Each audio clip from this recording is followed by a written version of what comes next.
అమలాపురం బాలయోగి స్టేడియంలో గణతంత్ర దినోత్సవం సందర్భంగా ఆదివారం జరిగిన శకటాల ప్రదర్శన ఆకట్టుకుంది.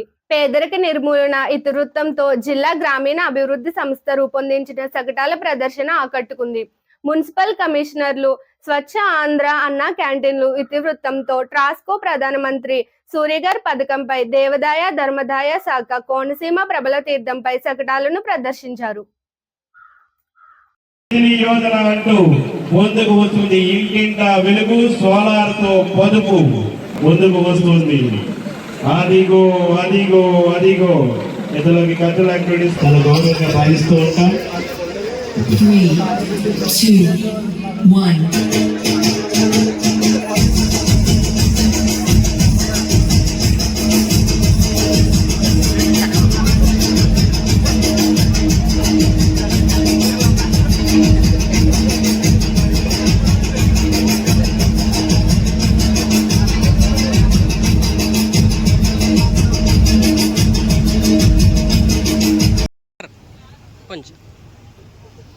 ఇది కదా అందరూ కూడా చక్కగా చూడండి, అబ్జర్వ్ చేయండి. అటువంటి విపత్కర పరిస్థితుల్లో స్పైడర్ ఏమి చేయబోతుందో చూడండి.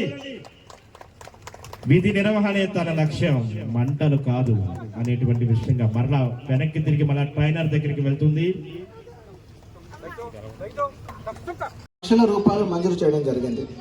కొబ్బరి విలువ ఆధారిత పరిశ్రమల స్థాపనను ప్రోత్సహించుటకు పారిశ్రామిక పార్కును నెలకొల్పుటకు ప్రతిపాదనను సిద్ధం చేస్తున్నాం. ప్రధానమంత్రి ఉపాధి కల్పన పథకం కింద 43 యూనిట్లకు ఆమోదం లభించింది. 2,30,00,000 రూపాయల మార్జిన్ నిధులు విడుదల చేయడం జరిగింది.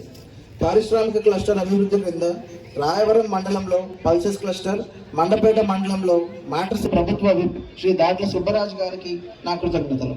అలాగే గౌరవ రాజ్యసభ సభ్యులకు, గౌరవ పార్లమెంట్ సభ్యులకు, గౌరవ శాసన మండలి సభ్యులకు, గౌరవ శాసన సభ్యులకు మరియు ప్రజాప్రతినిధులకు నా కృతజ్ఞతలు. నేటి గణతంత్ర దినోత్సవ వేడుకలకు హాజరైన స్వాతంత్ర సమరయోధుల కుటుంబాలకు మరియు అమరులైన స్వాతంత్ర సమర యోధులకు నా హృదయపూర్వక నమస్కారాలు.